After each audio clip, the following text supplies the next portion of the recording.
संतोष अपने माता पिता की एक ही संतान। संतोष ने जब अपनी पसंद की लड़की के साथ शादी की बात कही तो पहले माता पिता ने मना कर दिया। फिर बेटे के प्यार के आगे झुक गए और बहू को घर ले आए।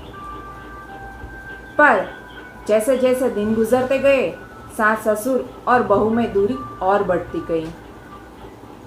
माता पिता बेटे को कहते कि तुम बहू को छोड़ दो और बीबी कहती कि माता पिता से अलग रहने चले जाते। पर संतोष न तो माता पिता को छोड़ना चाहता था और न ही अपनी पत्नी को। इसलिए उसने बहुत सोचा और फिर एक तरकीब निकाली। आप भी सुनिए उसने क्या तरकीब निकाली।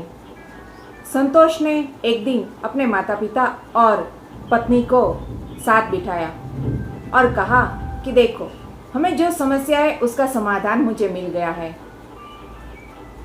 उसने अपने पत्नी से कहा कि देखो, अगर माता पिता घर पर रहेंगे तो हमें काफ़ी सारी समस्याओं का सामना नहीं करना पड़ेगा। अगर हम कहीं घूमने जाते हैं या फिर हमारे बच्चे होते तो हम आसानी से घूमने जाते और हमें घर की फिक्र भी नहीं रहेगी।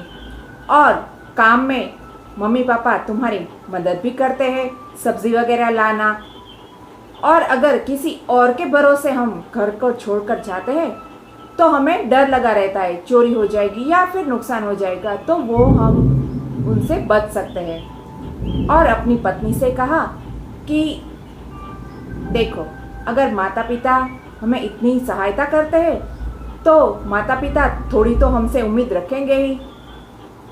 माता पिता से कहा कि देखो, मेरी बीवी आपको समय पर खाना बना कर देगी और जो जो आपकी ज़रूरत की चीज़ें होंगी वो सब आपको देगी, तो फिर आपको कोई दिक्कत ही नहीं होगी। और फिर हम जहाँ कहीं भी जाए, वो जो कुछ भी करना चाहे, आप उसको रोकेगी टोकेगी नहीं, वो आपका काम बखूबी कर देगी। यहाँ तक तो ठीक चला।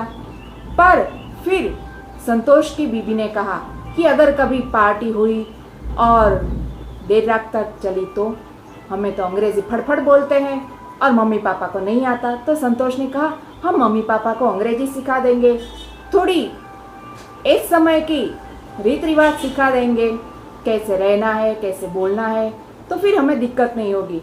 अगर मम्मी पापा के कोई मेहमान गांव से आते हैं तो हम उससे भी कहेंगे कि घर पर अच्छी तरह से रहे, जहाँ तहाँ थूके नहीं और घर को बिगाड़े नहीं, क्योंकि ऐसे सब साथ मिलकर रहेंगे तो किसी को भी दिक्कत नहीं होगी और हम साथ रहेंगे तो खुश भी रहेंगे। ये समाधान संतोष ने निकाला और फिर साथ साथ सब रहने लगे। तो फिर मिलते हैं ऐसी ही कोई समस्या और समाधान के साथ। तब तक के लिए